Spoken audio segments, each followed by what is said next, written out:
네, 안녕하세요. 저는 수학을 가르치는 심지연이고요. 오늘 입시에서 어쨌든 우리 공부 전략을 들어보러 오셨을 거예요. 그죠? 학생들이 좀 많아서 귀여워라. 네, 볼까요 한번?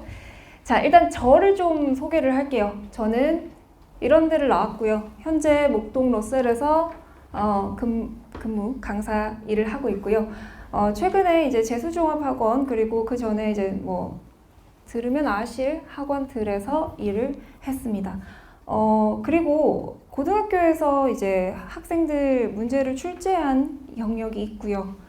제가 전략에 대해서 얘기를 하기 전에 믿어도 되는 사람인지 조금 궁금하실 건데, 자, 제가 목동에서 일을 할 때 학생들 카톡이고요. 조금 제가 작게 넣어놨습니다. 100점 전교 1등인 친구들만 넣어놨어요. 그래서 제가 일단 데리고 있었던 목동 고1, 2 수강생들 기준으로 90% 이상이 1등급 그것보다 더 대부분이 전교권이었고요. 지금 보시면 여기 성적표고요. 요게 석차가 수학 1등급이고 1등입니다. 전교 1등이에요. 전교 1등 유지했어요. 뭐 이런 식으로 있죠. 그래서 성적을 내는 거에 있어서는 뭐 방법론적인 거나 그런 부분에서 정확하게 알고 있으니까 이 자리에서 조금 많은 걸 얻어가셨으면 좋겠습니다. 자, 그래서 딱 3가지를 말씀드릴 거예요. 학생분들이 특히나 잘 들으셔야 되고, 자, 학습 전략 논점이라고 얘기를 조금 드릴게요. 첫 번째는 어디까지 공부할 건데예요. 우리가 어쨌든 여기 앉아 있다는 건 수시를 좀 노리고 있는 거다, 그죠? 어디까지 공부를 해야 될까? 나는 어디까지만 하고 뭐는 차치해두고 할 수가 있을까? 그리고 두 번째는 개념은 아는데 응용이 안 돼요. 저는 사실 응용이라는 단어를 별로 안 좋아해요. 어머님들이 쓰셔도 얘기를 다시 해드린 편이고, 강사가 응용이 안 된다고 학생 피드백을 하는 건 조금 문제가 있다고 생각을 하는 편입니다. 그래서 개념을 아는데 왜 못 풀까에 대한 정확한 이유를 좀 말씀을 드릴 거고, 마지막으로 수학시험은 시간이 좀 항상 부족하죠. 특히나 여기 학군지 같은 경우에는 시간이 되게 부족합니다. 그러면 이거 뭐 냅다 양치기 하면 해결될 문제일까요? 아니겠죠. 그래서 그 3가지를 얘기를 드리고 마치도록 하겠습니다. 자, 일단 여기에 있다는 건 그래도 아직까지 우리에게 기회가 많이 남아있다. 우리는 최대한 내신 수학으로 수시로 대학을 갈 수가 있는데, 고2 여름방학쯤 되면 학생들이 슬슬 이제 기가 빠지죠. 그러면서 무슨 말을 하냐면 저는 정시 파이터입니다 라는 소리를 해요. 근데 그 전에는 그래도 내신 좀 공부하다가 정시 파이터가 되면서는 그 아무 것과도 싸우지 않아요. 내신도 안 하고요. 정시도 안 해요. 그쵸? 그쵸? 무슨 느낌인지 아실 거예요. 근데 제가 그 얘기를 하고 싶은 게 아니라 내신 수학을 할 때 그래서 어디까지 내가 공부를 했는데인데, 센이나 뭐 여러분들이 쓰시는 그런 많은 유형서에 보면 마지막 스텝, C스텝이 있습니다. 대부분 평가원 기출, 교육청 기출이라고 박혀있죠. 그럼 많은 학원들이 안 풀어요, 그걸. 왜냐면 이것까진 내신에 안 나올 거야, 이런 식으로 얘기를 합니다. 일단 그것부터 완전히 뒤집어야 됩니다. 우리는 접니다. 귀엽죠? 제가 딱 그런 학생이었어요. 정시 파이터를 외쳤던. 다행히 대학을 갔는데 저는 많은 시행착오를 겪었기 때문에 나중에 돼서야 알았어요. 이게 수시로 가는 게 훨씬 더 쉬운 싸움이구나. 정시가 너무 힘든 판이구나. 제가 나중에 뒤에 또 후수를 할 거고요. 그래서 내신 문제랑 기출, 이 2가지는 무조건 입시 수학에서 처음부터 뚫고 들어가야 되는 부분이다라는 거예요. 무슨 말인지 알겠죠? 자, 그래서 내신 문제와 기출. 왜? 정말 그렇게 될 수 있어? 이거 진짜 확실해? 얘기 한번 해드릴게요. 자, 지금 보시는 문제는 강서고 25학년 올해 2학년 1학기 중간고사고요. 그렇게 어려운 문제가 아니에요. 이 학교가 60분을 주거든요, 시험에서. 되게 어려운 학교인데 그것 내에선 어려운 문제가 아니다라는 겁니다. 근데 보기만 해도 어려워 보여요, 그죠? 뭔 소린지도 모르겠죠. 근데 얘가 그럴 만한 이유가 있습니다. 이 가족권이 25학년도 6평 14번. 자, 객관식은 15번까지 있습니다. 그럼 14번이면 4점 중에서도 굉장히 난이도가 있는 춘킬러급의 문제예요. 그거를 가에다가 갖다 박습니다. 라는 얘기는 반만 푸는 거죠. 이걸 풀고 나면. 그럼 나조건은 또 T라는 조건으로 얘네들을 합하래요. 나조건은 24 3학년도 9평 11번과 그리고 이제 수능 특강에 매년 나오는데 거기 있는 아이디어를 같이 선생님께서 낸 문제다라는 겁니다. 그러면 강서구는 어려운 학교니까 그렇겠지. 우리 학교는 그렇게까지는 어렵지 않은데 라는 생각이 또 드실까봐 하나 더 가져왔어요. 자, 얘는 2학년 2학기 중간고사고요. 양천고 중간고사입니다. 객관식 마지막 문항이고 이 친구는 원본이 올해 수능 특강입니다. 그리고 이 수능 특강 문제는 9평에서도 똑같이 또 연계가 돼서 나왔고요. 얼마 전에 있었던 거고요. 자, 그래서 양천구에서 그럼 이렇게 낸 이유가 뭘까? 학교 선생님께서 부교재 프린트로 수능 특강을 주셨어요. 그건 공부 좀 하라는 거죠. 너네 형 누나들 수능 특강 어차피 풀 거 2개년치 풀면 좋으니까 선생님이 이거 줄게. 실제로 주신 프린트 내에서 10문항 이상이 나왔어요. 숫자만 바꿔서. 그리고 이런 부분에서 우리는 기출을 등한시해서는 안 된다. 무조건 기출을 개념으로 생각하고 같이 가지고 가야 된다라는 거죠. 자, 여기 예비고일 친구들이 좀 많은 걸로 아는데 이제 약간 들으면서 이렇게 패싱 될 거예요. 아직 난 아닌데 이런 생각. 근데 예비고일, 자, 제가 매년 수능장에 갑니다. 올해도 갔다 왔어요. 올해도 갔다 왔는데 수능 문항에 고등학교 1학년 수학이 나올까요? 안 나올까요? 직접 범위는 아니잖아요. 근데 굉장히 많이 나옵니다. 그것만 가지고 내는 게 아니라 그게 있어야 풀리게끔 내요. 그래서 제가 수학 중에서, 그러니까 수능 중에서 정말 이게 크리티컬하게 들어가는 부분만 몇 개를 꼽아봤는데도 엄청 많아요. 근데 이제 우리 하나 이슈 있죠. 우리는 그거에 크게 신경 쓸 필요가 없어요. 뭐 미적 수가 안 들어간다, 기하가 안 들어간다, 이건 중요한 얘기가 아닙니다. 중요한 건 어쨌든 고1, 2 내가 배우는 모든 단원이 수능의 결정을 짓는 모든 단원이다. 우리는 고1, 2 내에 많은 걸 결정 짓고 들어가야 된다라는 거죠. 고등학교 1학년 때부터 정신 차리고 열심히 공부하자라는 소리예요. 자, 그래서 첫 번째 토픽은 그래요. 어디까지 공부할 건데 기출까지가 개념입니다. 거기까지를 공부를, 그렇죠. 어머니 맞아요. 기출까지가 개념이에요. 왜냐하면 우리가 입시 수학을 하잖아요.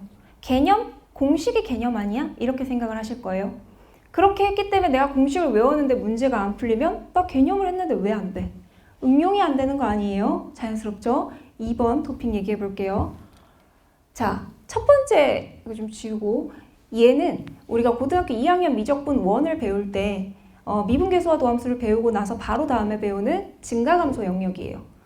그러니까 그냥 도함수를 배우면서 하나의 응용 측면에서 가장 처음에 배우는 개념형 문항입니다. 애들 대부분 아주 잘 풀어요. 근데 저 노란색 부분을 이렇게 바꿉니다. 자, 예비 고2 친구가 여기 없나요 혹시? 있어도 손을 안 들려나? 자, 요 개념은 얘를 이렇게 바꿨는데 사실 똑같은 걸 물어보는 거예요. 근데 애들은 별표를 쳐요. 제일 처음에. 그래서 이게 뭔 말이었더라요? 이렇게 가지고 옵니다. 얘를 이렇게 바꿔보거나 이렇게 바꿔보거나 이렇게 바꿔보면 다 별표가 됩니다. 사실 이 말을 이렇게 바꾸는 것 뿐이에요. 자, 다시 한번 여쭤볼게요. 응용이 안 되는 게 아니에요. 뭐냐면 이거 다 고등학교 1학년 수학이에요. 고등학교 2학년 거 볼 때 고등학교 1학년 게 이미지화가 안 되어 있기 때문에 안 되는 거예요. 그리고 두 번째, 우리가 문제를 풀 때 제 머릿속도 마찬가지고 대부분 수학을 풀 때는 발문을 읽겠죠. 앞서 이제 국어처럼 똑같아요. 발문을 읽는 건 똑같습니다. 근데 국어나 영어는 문제나 지문이 엄청 길잖아요. 근데 수학은 굉장히 응축된 한 문장이죠. 길어봤자 한 4-5줄. 그러면은 그 문제를 읽을 때 줄글자는 쭉 읽고 아무 생각 없이 그래서 뭐 해야 되지? 이렇게 애들이 읽고 끝내요. 이게 문제에 있는 태도거든요. 그걸 완전히 바꿔줘야 된다는 겁니다. 제가 뒤에서 설명을 조금 더 해드리기 전에, 자, 알아두면 좋을 나선형 교육과정이잖아요. 네, 편하게 들어주시면 됩니다. 우리 중학교 1학년 때 원뿔의 부피를 한번 배웠어요. 기억이 날까요? 제가 이제 애들 증명을 해주다가 잠깐만 이거 중학교 1학년 때 배웠는데 애들은 어떻게 증명하더라? 하는 생각이 들어서 10년 전에 교과서를 다시 한번 본 적이 있어요.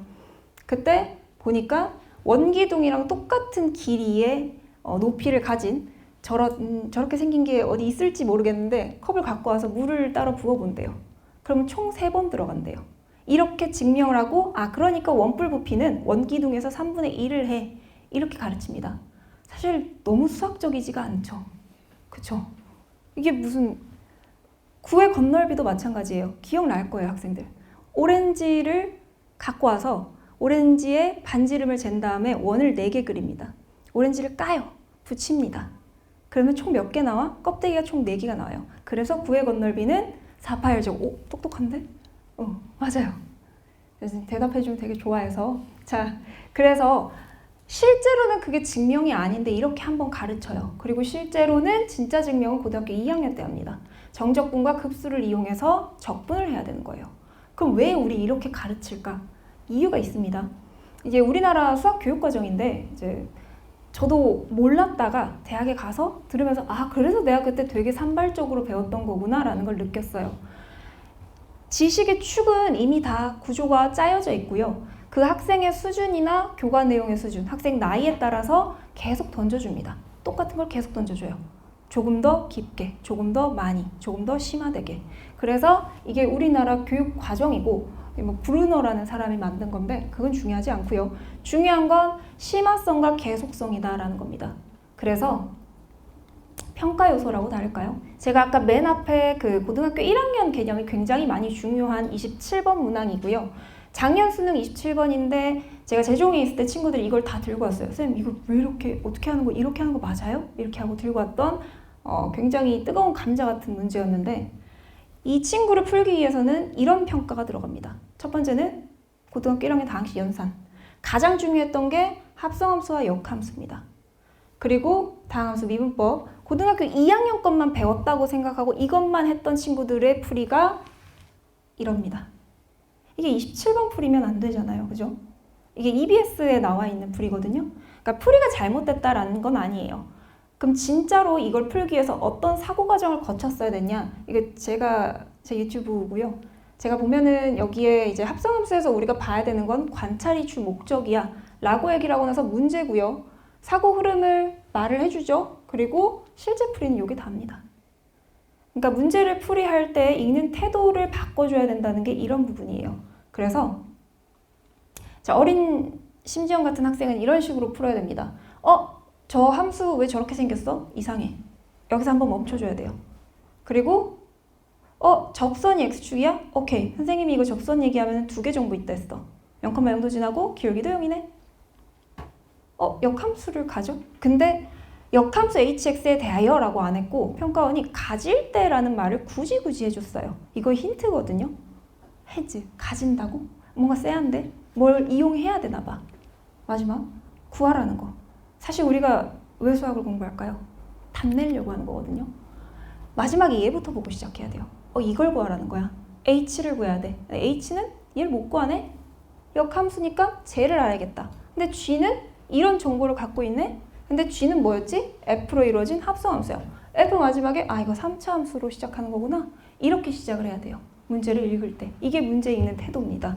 그래서 최종적으로 이렇게 해야지가 되고 문제를 들어가면 그 학교에서 친구들 이제 보면 공부 되게 잘하는 학생들 있죠. 남자애들이나 여자애들 중에 공부를 굉장히 잘하는 학생이 수학을 풀 때 한번 이렇게 보세요. 손을 많이 쓰지 않습니다. 눈을 대록대록 굴리고 있어요. 펜을 놓고 이렇게 계속 봅니다. 생각하고 있는 거예요. 그 암묵적인 태도가 걔는 이미 배어 있는 거거든요. 근데 10명 중에 그런 친구는 한 명 있을까 말까고 대부분 우리 보통 사람들은 훈련해야 만들어져요.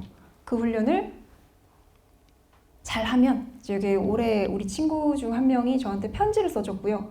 본인은 굉장히 기계적으로 수학 공부를 했대요. 한 5등급 정도 나왔던 친구예요. 그래서 그랬는데 수학이 굉장히 깊은 뜻을 가진 문장을 해석해야 된다는 걸 알게 됐대요. 그래서 수식적 풀이를 틀에 갇혀서 하는 게 아니라 유연하게 풀이하고 대처하는 걸 배웠다고 합니다. 그래서 좀 재밌대요. 재밌으면 좋은 거죠. 그리고 나서 이 친구가 10월 27일에 제 유튜브 알고리즘이 떴다고 온 거예요, 카톡이. 자, 지나간 내신들 마지막에 보면 2등급으로 유지하고 있다. 근데 이것보다 저는 더 아쉬웠던 게 이 말이었어요. 지나간 내신들이 너무 아쉽다. 이 친구는 아는 거죠, 이제. 아, 내가 뭘 잘못하고 있었는지. 그리고 이 친구가 얼마 전에 수능을 쳤고요. 날아가 버렸네. 없네요. 너무 아쉽다. 그 전 건가 보다요. 그죠? 그 친구가 수능을 치고 저한테 연락이 와서 하는 말이 있었어요. 선생님 수업을 듣고 제가 물어봤거든요. 그래서 너는 이렇게까지 나한테 친절하게 얘기를 해주는 이유가 뭐야? 그러니까 본인은 이 2달 동안의 특강 속에서 문제 있는 거랑 이런 걸 완전히 다 바꿨대요. 그러니까 너무 밀도 있는 특강이었다라고 얘기를 하면서 공부할 때 있어서 가장 중요한 게 문제를 읽는 태도라는 걸 알게 됐다고 합니다. 그러면서 어려운 거를 풀면 쉬운 거를 못하면, 그러니까 어려운 걸 못하면 당연히 어려운 걸 안 해야 된다고 생각을 했대요. 그래서 그 친구가 처음에 저랑 2시간 듣고 울먹울먹 하면서 와요. 선생님 저 내려가야 될 것 같아요. 못 알아듣겠어요 하더라고요. 근데 그 눈을 봤는데 좀 그런 눈 있죠. 진짜 애절한 눈. 잘하고 싶은데 안 되는 눈. 그래서 제가 세연아, 그 친구 이름입니다. 그러면은 이제 쉬는 시간이나 그 자습관이 있으니까 너가 안 하는 시간에는 내 옆에 와서 앉아 있어. 그럼 내가 계속 알려줄게 해서 2달 동안 제가 할 수 있는 만큼은 읽는 태도를 많이 바꿔줬어요. 그리고 그 친구가 저한테 뭐라 했냐면 자기 수험 생활을 통틀어서 제일 잘했던 게 그때 개념반 다시 안 내려간 거래요. 그러니까 무슨 말이냐면 자극을 계속 줘야 돼요. 조금 더 어려운 문제로, 조금 더 어려운 기출로 계속 문제 읽는 태도나 생각하는 깊이를 넓혀줘야 된다는 얘기입니다. 그러면 당연히 타임어택에서 우린 조금씩 자유로워지는 거예요. 쉬운 문제 100개 푼다고 타임어택이 사라지는 건 아닙니다. 그래서 저는 일단 생긴 게 그렇게 착해 보이지는 않나 봐요. 그죠? 저는 많이 웃는다고 웃는데 아까도 들어오는데 원장님이 좀 웃으시래요. 많이 웃는 건데 예. 근데 학생들한테 굉장히 따뜻하고요, 사실. 정말입니다. 네, 굉장히 따뜻하고, 근데 그 중에 사실 저는 제가 강사가 직업인지라 교사가 아니잖아요, 그죠? 결과지향주의예요. 결과가 나야 됩니다. 그래야 그 후에 그 친구와 저와의 커넥션에 뭔가가 있어요. 결과가 안 나면 제가 해줄 수 있는 게 없는 거나 마찬가지라 저는 무조건 결과를 내야 되고, 그렇게 하기 위해서 많은 연구를 했습니다. 연구를 거의 네, 많이 했고요. 제가 이렇게 보여도 강사 경력이 좀 됩니다. 내일 모레 40이에요. 네. 왜 안 놀래주시는 거죠? 네. 놀래주시면 좋을 것 같아요. 제가 그래서 내일 모레 40이라는 점, 강사만 한 13년 차다라고 말씀을 드릴 수 있고요. 그리고 그 점수의 가지치기를 위해서는 많은 훈련이 들어가는데 그 뒤에 이제 윈터 때는 어떻게 할지, 학기 중엔 어떻게 할지를 좀 말씀을 드릴게요. 결국 그 뿌리는 하나입니다. 기본 개념, 심화 개념, 수능 개념 따로 있는 거 아니에요.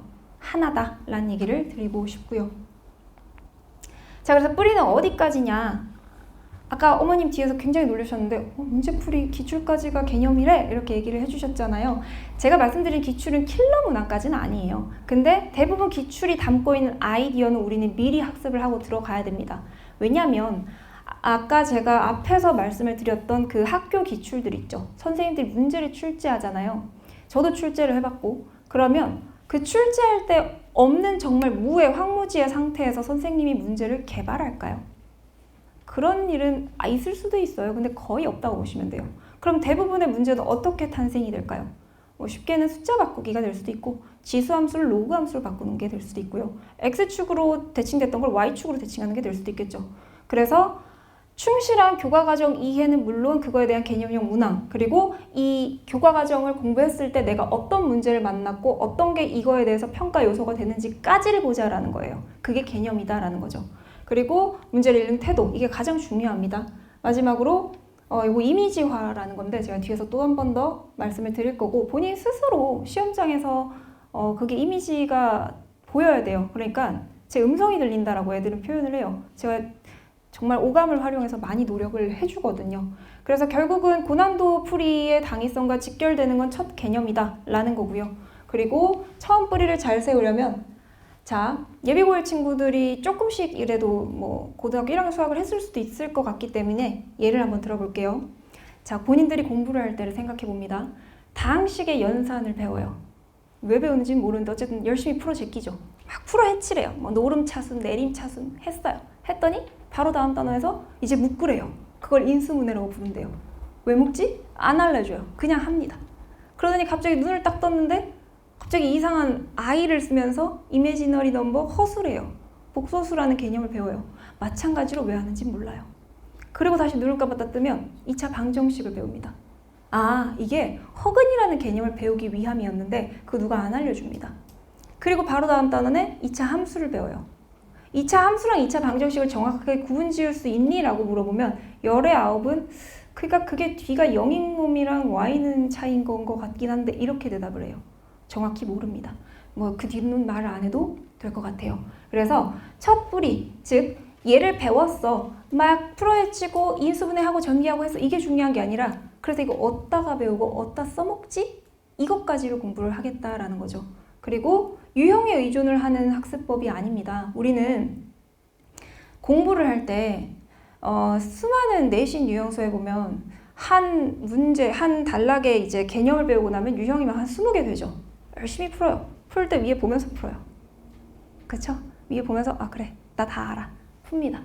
근데 시험에는 유형에 있는 그 큰 골자가 있나요? 이거는 극대극소에서 나오는 문제야. 안 적혀 있죠. 내가 스스로 인출해야 된다는 거예요. 그래서 그 세분화된 유형에 의존하는 게 아닙니다. 내가 지금 배우고 있는 게 뭔지, 어디 쓰이는지, 발문을 읽고 관통되는 개념이 뭔지를 명확히 본인 스스로 알아야 된다는 거죠. 그리고 응용이 안 돼요. 아까 제가 말씀드렸지만 다각적인 인출 훈련을 계속적으로 해야 된다라는 거고요. 자, 꿀팁이라고 제가 써놨는데 그래도 뭐라도 도움이 되어야 되니까 한번 들어봐 주시면 되게 좋을 것 같아요. 혼자 공부를 할 때 세분화된 유형서 아무거나 풀었던 거 풀 거 다 좋습니다. 그거를 꺼내서 우리 이렇게 풀잖아요. 세로 방향으로. 그죠? 가로 방향으로 한번 풀어보세요. 하나씩만. 그리고 유형이 한 20개다. 다 풀었죠. 그러면 꺼내서 다시 봅니다. 1부터 5까지는 어떤 개념이 똑같지? 뭘 쓰는 거지 결국?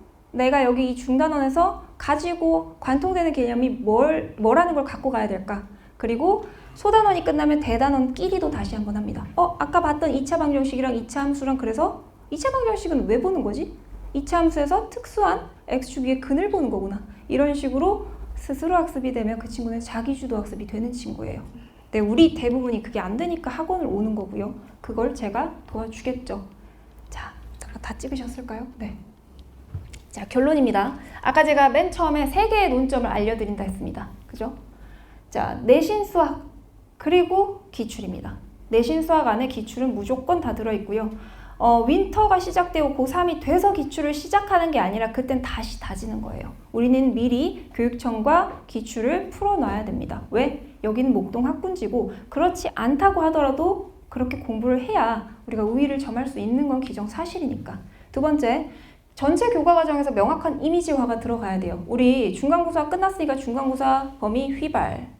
그리고 기말고사 끝났으니까 1학기 끝. 2학기 시작됐어. 모의고사 풀러가. 이거 어차피 시험 성적이 안 들어가니까 대충대충. 이게 우리가 내신 공부할 때 딱 하는 행동이에요, 학생들이. 그래서 제가 투 트랙으로 보거든요. 내신 당연히 성적 보고요. 모의고사를 성적을 좀 많이 봅니다. 그러니까 괴롭히는 거예요, 학생들을. 그렇게 해야 되니까.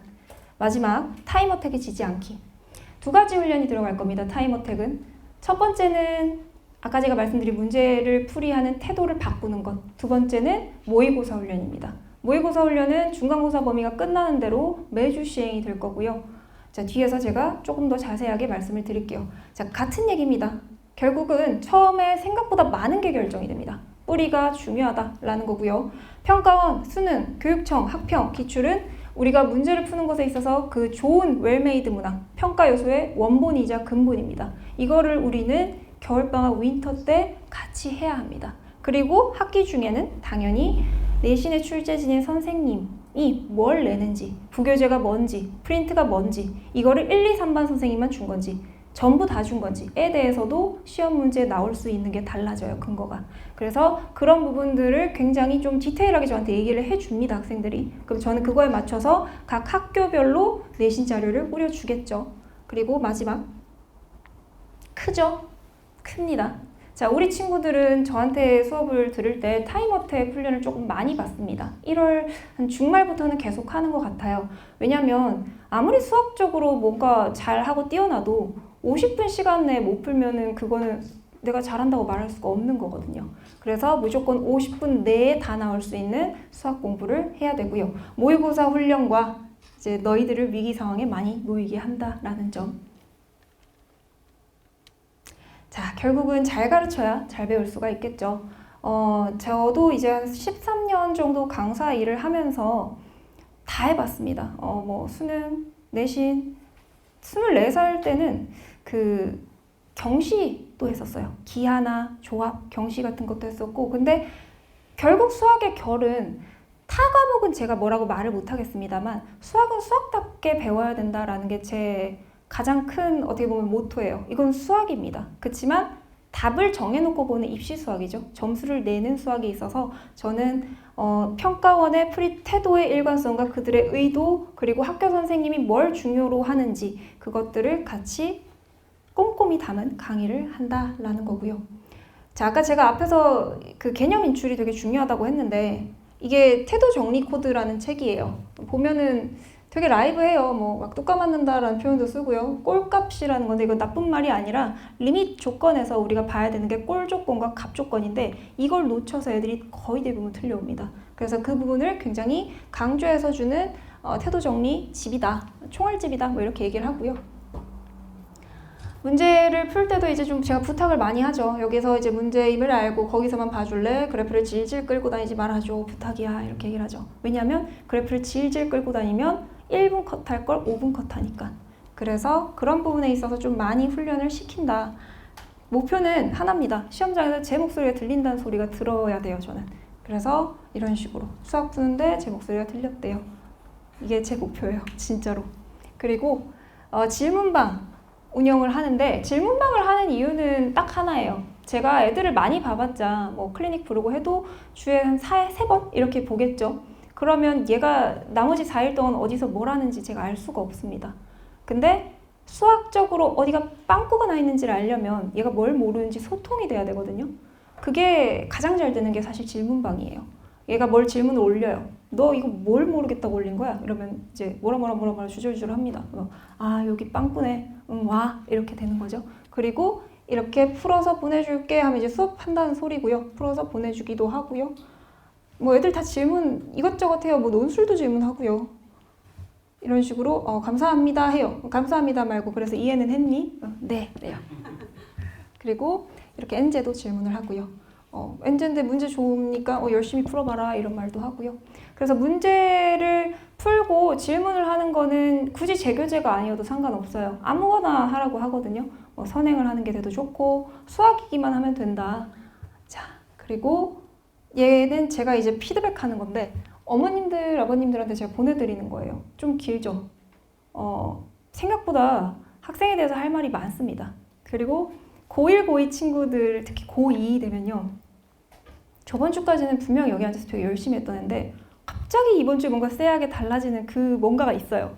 그 뭔가를 알려면 부모님한테 콜을 해야 됩니다. 그러면 이제 부모님이 선생님 이렇게 얘기를 해줘요. 그러면 이제 그 친구의 태도나 그런 부분에 있어서 이런 식으로 좀 피드백이 많이 있을 수 있다. 그러니 귀찮아하지 마시고 잘 들어달라.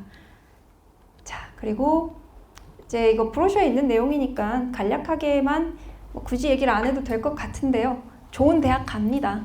근데 이 친구가 처음부터 좋은 대학 갈 수 있는 친구였을까요? 아니요. 게임을 너무 좋아하는 친구였어요. 막 PC방에서 이렇게 데리고도 오고. 네, 진짜로요. 이 친구는 예체능을 하던 친구였어요. 수학 7등급으로 시작을 했고요. 교대에 진학을 합니다. 진학을 했어요, 이미. 그래서 굉장히 많은 본인의 한계를 뚫고 간 친구라 이런 친구들은 나중에 또 학생을 잘 가르치겠죠. 마지막으로 이 친구는 수학이 너무 싫어서 이제 수시 포기하려고 했던 친구인데 아니야, 넌 정시 가면 더 큰일 나 해서 이제 수시를 정말 이렇게 살려준 셈이죠, 이 친구는. 그래서 결국 이 친구는 서울권에 본인이 원하는 영문과에 진학을 했습니다. 그래서 저는 근데 이게 제 노력이라고 생각하지는 않고요. 사실 고등학교쯤 되면 본인 머리가 좀 굵어 있어요. 그래서 본인 의지나 본인 소신도 되게 두텁고요. 그냥 엄마가 가라고 해서 앉아있는 친구들은 성적 올리기가 쉽지는 않습니다. 근데 본인이 8등급이어도 상관없어요. 눈이 초롱초롱하면 돼요. 뭘 하려고 하고 안 되는 거는 제가 이끌어줄 자신이 있습니다. 그래서 조금만 의지를 가지고 오기만 하면 좋겠다라는 거고요. 그래서 결국 이건 다 학생들의 노력이고 저랑 부모님은 약간의 어시스트를 한 거다라고 저는 얘기를 하고요. 제 연간 커리큘럼입니다. 방학 시즌 교재고요. 루트, 뿌리라는 교재고요. 원래는 심지 수학이었어요. 제가 심지 좋잖아요. 심지. 근데 상호가 난 거예요. 그래서 상호를 누가 등록을 해버린 거예요. 다른데. 그래서 제가 싹 다 바꿨습니다. 루트 그리고 브랜치, 뿌리와 줄기고요. 마지막은 우리가 1등급이라는 열매를 먹기 위한 과정이다라고 생각을 하시면 될 것 같고, 엣지, 그러니까 내신 주간지로 마지막에 집중 컨텐츠로 보시면 됩니다. 얘는 1, 2월, 얘는 3, 4월 교재, 그리고 얘는 시험기간 집중 컨텐츠다 라고 생각하시면 되고, 마지막으로 있는 거는 이제 청사진이다 라고 해서 우리가 고3이 되기 전에 이미 전 과정을 다 배웠죠. 이제 확통 빼고 다 배우게 될 겁니다. 그러면 기출이나 아이디어에 대해서는 전부 다 공부를 하고 이제 3학년에 로셀을 가든 뭘 하든 했을 때 잘 알아듣는 친구가 되기 위한 그런 특강 교재다라고 생각하시면 될 것 같고요. 자, 제 커리큘럼을 소개하고 마치면 될 것 같아요. 자, 커리큘럼 보시면 좀 특이합니다. 일부러 이렇게 짜놨고요. 금요일마다는 중간고사 범위입니다. 그리고 화요일마다는 기말고사 범위예요. 이렇게 하는 이유는 중간고사 범위를 싹 다 끝내고 기말고사 범위를 끝낼 즈음에 중간고사 범위가 또 어느 정도 휘발이 돼버려요. 그래서 계속 투트랙으로 정리하고 시험 치고 할 수 있으려면 저는 이게 가장 최선이다라고 생각을 하고요. 2학기 때는 남은 이제 2학기 공수2 개념을 하면서 나머지 1학기가 끝난 시점이니까 그때부터는 중간고사 범위가 끝났으니 매주 클리닉 시간을 활용하여 기출 모의고사 및 피드백을 한다라는 거고요. 모의고사는 잘 참여를 하면 좋겠어요. 와서 시험 치고 망치라고 하는 시험이에요. 계속 타임 어택을 하는 훈련을 하자라는 시험이고, 그리고 고등학교 2학년도 마찬가지입니다. 고등학교 2학년 수학에서 대수랑 미적분원의 큰 차이점은 대수는 세 단원이 완전히 각계격파하는 다른 얘기를 하는 단원들이에요. 1단원에서는 지수로고 얘기했다가 갑자기 2단원에서는 삼각함수, 아까 얘기했던 그 산발적인 걸 얘기하는 거죠. 마지막은 수열. 근데 대수가 아닌 미적분원은 하나의 미분과 적분이라는 그걸 가지고 쭉 연계되는 단원들이다라고 생각을 하시면 돼요. 그러니까 저는 미적분 원, 2학기 때 하는 저 미적분 원은 조금 짧게, 그리고 가장 많은 수포자가 양산되는 때인 고등학교 2학년 1학기 저 대수라는 파트는 굉장히 노출을 좀 많이 하기 위해서 이런 식으로 편제가 되어 있다라는 점. 그리고 마찬가지로 똑같습니다. 1학년, 2학년 공통 문제풀이 영상이 제공이 되고요. 그리고 제가 직접 관리하는 클리닉이 있습니다. 그리고 질문방은 당연히 24시간 개방이 되는데 또 새벽 4시에 보내놓고 왜 답장 안 해주냐고 그러면 안 돼요. 저는 규칙적으로 자고 일어나는 사람이라 아침 일찍 답변을 해줍니다. 그리고 마지막으로 매주 수업 후에 어머님들께 아버님들께 피드백은 당연히 전해드립니다. 자, 요게 제 QR코드고 거기 브로셔에도 있고요. 제 휴대폰 번호입니다. 문의하실 부분은 이렇게 문의를 하시면 되고요. 이거 브로셔인데 돈 주고 해서 그냥 한번 넣어봤어요. 근데 이 안에 하나, 제가 가장 좋아하는 말인데, 이미지를 남기는 수업. 저는 수학이라는 과목이 국어나 영어랑 다른 큰 차이점이 딱 하나라고 생각해요. 그게 뭐냐면 수학은 우리가 자연에 있는 현상을 어떻게 보면 규칙을 만들고 수학적인 새로운 언어로 가지고 나온 거다, 그죠? 국어는 내가 몰라도 어쨌든 글은 읽을 수 있어요. 이거 심지, 연수학 우리 읽을 수 있잖아요. 해석의 문제는 그 다음이에요. 근데 수학은 굉장히 생소해요. 그렇기 때문에 생소함을 깨려면 여러 가지 이미지를 심어줘야 되고 여러 가지 시그널이 필요하고 우리가 예를 봤을 때 뭘 해야 되지? 이게 본인 스스로가 되는 그 공부가 들어가야 된다라는 겁니다. 그래서 저는 이미지를 남기는 수업을 하는 심지연이고요. 여기까지 하도록 하겠습니다.